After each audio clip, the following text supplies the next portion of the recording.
Il a fait les tours de la ville, il a fait la sélection pour vous. Serge Maté sur ce plateau. Bonjour Serge. Et bonjour Scambal. Démarrons cette revue de presse par l'importance que revêt la RDC dans les secteurs miniers.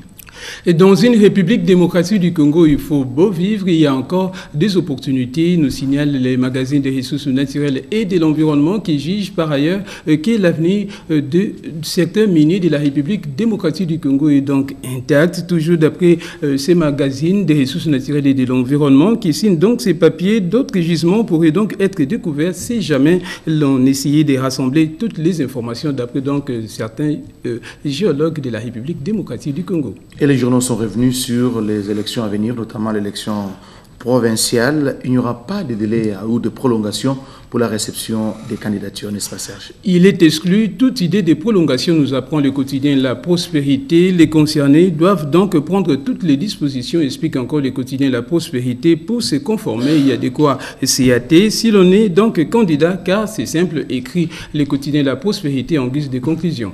Et puis cette nouvelle tout à fait insolite, un homme à la recherche donc de son véhicule, il se retrouve à Boma.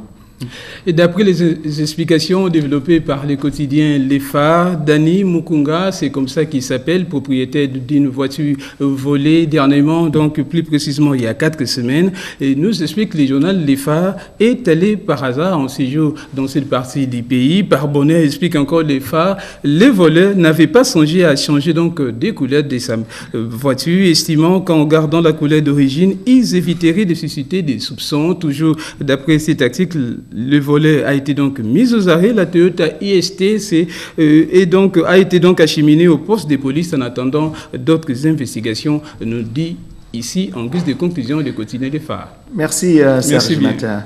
C'est par ici que nous fermons cette grande édition du journal, la première sur la télévision nationale congolaise RTNC.